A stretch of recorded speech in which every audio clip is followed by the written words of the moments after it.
Masechet Sanhedrin Daf Amud Aleph by the Mishnah. Ketzad Botkima Edim. How do we make sure that witnesses are telling the truth? They would bring them into the courtroom and start intimidating them, scaring them. They send everybody outside of the room. Leave only the older witness. They start with him. They say, "Tell him, how do you know that this guy owes money to the other guy?" If he says, if the guy said he admitted or someone else told me that he owes him, lo markum doesn't count. Until the guy says that the guy himself admitted to us that he owes the $200. Then they bring the second witness. If their exact statements, if the statements are exact, corresponding, then the judges start taking that forward. Shnayim Zakai, two judges say the guy is Patur, Bechara Mechayav, one guy says Chayav, Zakai, then he's Patur. Shnayim Chayav, two judges say Chayav, Echad Zakai, one guy says Patur, Chayav, he's Chayav. Echad Chayav, and Echad Zakai, one says Chayav, one guy says Patur. I feel Shnayim Zakino, Shnayim Chayav, even if two judges find him Chayav, two judges find him Patur, but Echad in all these cases, if the third judge says, I don't know, yes, if you then you add two more judges. Once they reach a verdict, they would bring everybody in. The oldest judge, the head judge, would say, Ish Zakai, Ish Chayav. He'll say either you are Plani, you are Chayav, or you are Patur. How come that the judges can't say, right? How do you know the judges can't walk out and say, listen, I said you're Patur, but what should I do? My other guy said the other judges outvoted me. How do you know the Pasuk? Because the Pasuk says, someone who spreads gossip, reveals secrets. Therefore, there's no good from coming out to that. Judges have to keep the internal votes to themselves. Otherwise, it'll just end up badly for the judges. What do we tell the witnesses to intimidate them?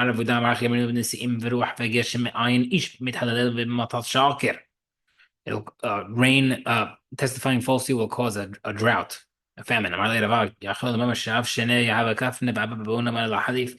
They could say back the famous phrasing of, yeah, there might be a famine, but I have a good craft that will outdo the famine. My craft it works throughout the famine as well.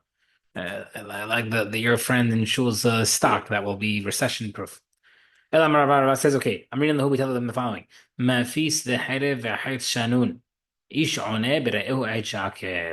It's like a sword or an arrow or a club when a man testifies against his friend falsely. Yeah,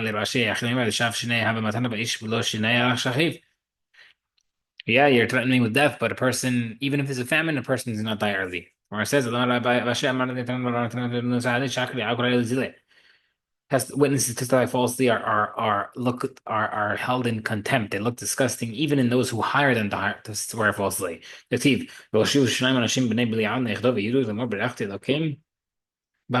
that they're in this pasuk they're referred to corrupt even by the people who hire them. Next, if the witness mentions that I owed him or whatever it is, he didn't testify directly. He's pasul. Ashur Let's testify that the guy admitted to him. Ravida holds. If you want witnesses to testify on someone else that they owe somebody money, you have to designate the witnesses specifically. Itmanami. We have right as well. Someone says they owe $100. And he says yes. The other guy says, okay. Next day he says, okay, give it to me. You admitted yesterday. Amar, he can answer him. No, I was playing with you. I was just joking with you. But Patur, because he never designated the witnesses. Also, not Brata says, someone says, I owe you $100. You owe me $100. Amar, he says, yeah. The guy next day says, give it to me. Amar, you can say I was joking. Patur. Additionally, even if you hid witnesses behind the fence, and he says, give him, you owe me $100. He says, yes. And he said, would you want to admit in front of two people? And then he says, he says, no, I don't want to testify in front of them because then I'm afraid you're going to bring me to bad din. The next day he tries to get it from him. He could say I was joking with you in Patur. However, we don't plead on behalf of, right? So all these cases are Patur, and we don't help someone who try to make someone else do Avodah Zarah. It's a Mesit. Like where it says, Mesit man tachar shemaya. Who's mentioning Mesit? Mesit means I try to go to someone else and try to convince them to do Avodah Zarah. Why would bring that up? The Gemara says no. We're talking as follows: if the guy has if the defendant does not have a claim, we don't. If the guy does not mention his claim, we don't do it for him. We don't help him out. But regarding capital cases, if the guy does have a plea that can make him spatur, we do help him out. We do never help out a mesit, the guy who tries to make someone else do avodah zarah. Why not? Because the Amar Bara Hanina me perkid Rabbi Yahya Abba Shemeli Shani mesit is different. The Rahmana Amar lo tachzeh love, because Hashem says don't have mercy on it, and we see this elsewhere. Amar Rabbi Yeshua Abrahman Rabbi Yochanan Menayin she'en toanin the mesit. How do we know that you don't plead on behalf of a mesit? Minahash Shakadmon, we could learn from the first serpent with Hava. Damar Rabbi Simlai Harabata Harabata Nahash on Blutan. The serpent could have defended himself with many claims. But how come Hashem didn't claim it for him? Because he didn't claim it himself, and because he instigated someone else to sin, we don't help him out for him. What could he have said to make himself patur? He could say the famous concept that if the master, the Ani Hashem, tells you something and I told you something else, you have to listen to God. You shouldn't listen to me. That's what he could have said to make himself patur, but Hashem didn't help him out. Amar Hizkiah. Hizkiah says, "Minayin shekol hamosif gorea." Famous concept as well. How do we know that if someone adding to God's word makes it less? Amar Elokim lo tochilu mimenu v'lo tig'u bo. Chava told the Nahash that Adam told her that we can't even touch the tree. That's not true. Hashem told Adam, don't eat from the tree. But once Chava told the snake, I can't touch it, the snake right away realized that he can trick her by making her touch it, and therefore thinking that she can eat it. Different proof that whenever you add, it makes it worse. It says 2.5 amot, the length. Amma time, we take away the aleph in the front, it becomes matime, which is 200. You add the aleph, you added something, it made it less, it only made it 2. Additionally, Rashi Amar, ashte esre yiriot, 11 curtains, because the word ashte asre rather, makes it 11. If you just kept it as shte, it would have been 12. The only time where the guy says, I admitted, but I was joking with you earlier, is when he says, joking with you. But if he said it, if the guy had witnesses there, they didn't designate the witnesses, they hid witnesses, for example, and he says, he admitted, and then the next day he says, oh, that never happened, then he's proven falsely that he lied, then it's different. However, if he says, I'm joking, that's when he's patur. Papa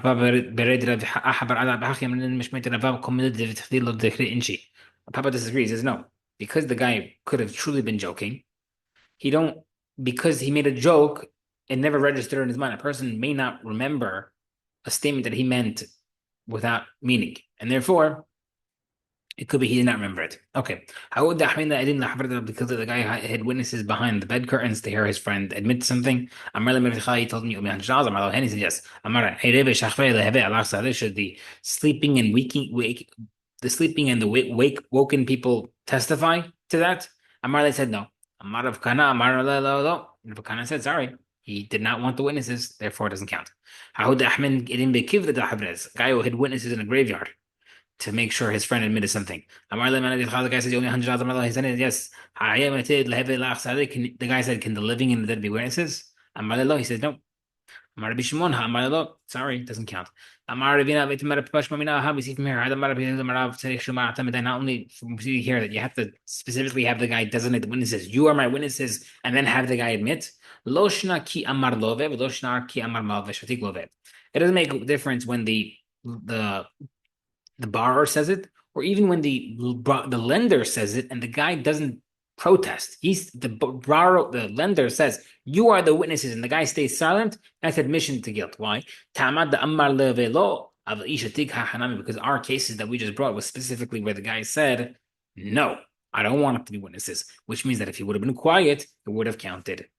There's a guy who had a lot of debt. He had a lot of papers of debt. They used to call him the pile of debt. Amar, so he tried to take away this image of being a guy who owed a lot of money. So what do you do? Man masik play. Whoever has a claim besides Reuven and Shimon,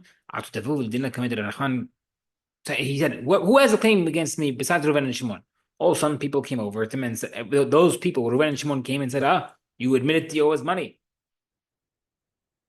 Rav Nachman said, Amar Nachman, Adam Asush small. No, the reason why he mentioned 2 names was because he just wanted to make believe that he wasn't rich.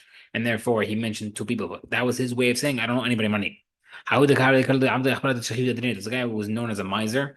When he was dying, he said, Reuven and Shimon, oh, I owe money to these two people. Those two people came to the orphans and started to take the money. They came over to the rabbi Amar. He said, the only time a person wants to make himself not appear rich is when he's alive. But not when he died. He paid the heirs paid half the amount to the people that their father had mentioned before he died. When they tried to sue them for the other half of money, he said, a small what are you talking about? The same way a guy wants to make believe he's not wealthy, also wants to do something for his children, and therefore he shouldn't have paid you anything. Amar really told him, should we give back the money that they gave us the first half? Amar Louis told them, once Rabbi Shmuel admitted, established that, sorry, keep the first half, don't pay back the second half. They admitted, if a guy admitted to an obligation in front of two witnesses and admitted kinyan, kotvin, the witnesses can sign a document even without asking the borrower. But if they did not do a kinyan and kotvin, you can't do a document. If you did it in front of three witnesses and did not do a kinyan, Rav says kotvin, you can write it because it's like betin. But Rav Nasi says in kotvin, you can't write it. Have one time that happened where the guy admitted in front of three people. But Rav had like Rav Asi, and he did not allow him to write it. If there's a document that has an admission of debt, we write a new document without asking the borrower. If the three people gathered and were sitting together, they can't write it. But if the borrower was the one who gathered them together, then they can write it. Even if they together, you don't write it without permission. Unless it tells them specifically be the judges. Even if he tells them be judges, look, if you don't write it, unless they establish a bedin, like a seat, and they even send a summons. Let's say the guy admitted to owning movable objects, let's say cash, and he did a kinyan on that. Kotvin, then you can write a document. But without the kinyan, and kotvin, you don't write it. But Mekarkev, what about the case? He admitted to real estate and did not do a kinyan. My what's halacha? My says, and kotvin, you don't write a document because there's no difference. Marzutra says, kotvin, you do write it because real property, once he admitted it, it's not like cash, which the exact same item that I took is not being given back to you. The real estate's still there, so he admitted it. It's right there, and therefore you don't have to write a document. You don't have to ask permission for a document. They do write. Similarly, Ravina went to this place. Let's say it's a movable objects, and the object is still there. That same $100 bill is right in front of you. What's halacha? It's compared to real estate. Since it's still there, it's there. Rav Ashimar says no. Since it wasn't collected back, it's as if it's not there, and therefore you can't write without permission. There was a document that was signed by two witnesses, did not write on it. It did not specifically write that the borrower gave them permission to write it. Can we assume that it was written, that it was done permissibly or not?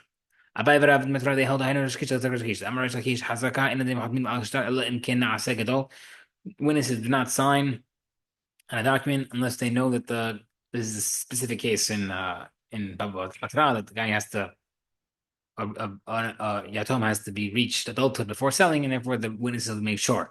So same concept over here. The witnesses would not sign on a document unless they know it was done correctly. Okay, we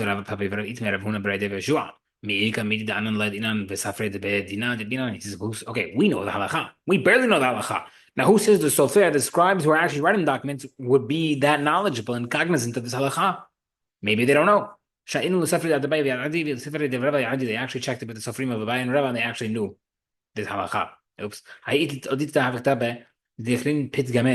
a document that was written, admission of debt, 2 signatures, and it was written. This is a record, and other technical wording of a court. But didn't write. There's 2 people written, but never wrote. It didn't specify a clause that said that we originally 3 and 1 is no longer alive. So the question is, that maybe they were 3, they wouldn't have done this without 3 people.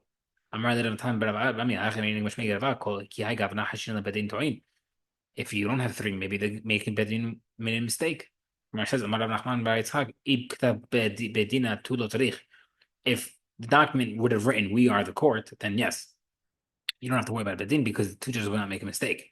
But then bedin hatzufu, maybe it's a bedin that has chutzpah, like we said in the Megillah Masechet. Amar Shmuel, Shnaim shedenu din, and ela shekin u bedin hatzuf. Shmuel says that if two people acted as bedin, it works, but they're just called chutzpah.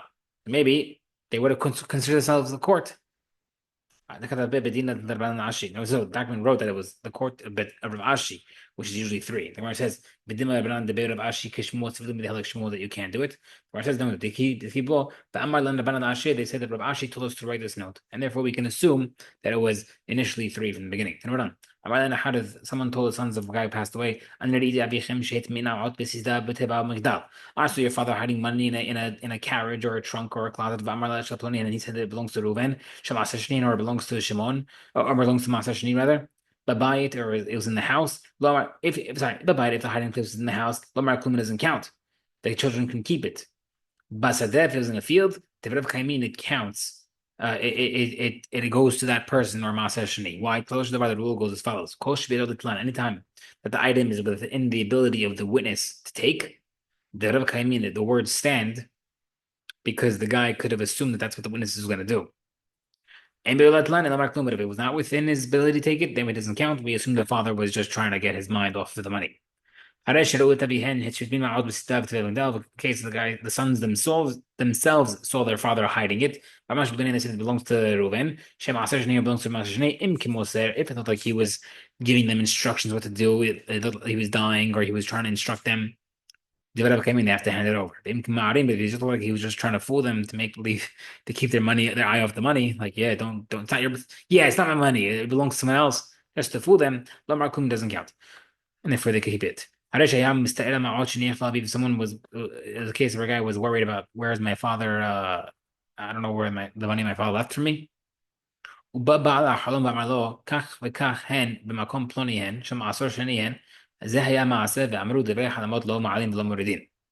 interesting case. The guy didn't know where his father's money was. An angel came over to him, the master of dreams came over to him in his dream, told him where it was, and said it belonged to Maaser Shani or whatever it was. The halacha is the dreams do not have the power to take it out of a different halachic status. So it was in that spot that the angel told him, but you don't have to believe the angel. It doesn't take it from status of mutar to asur, and he's able to use it whatever he wanted it for.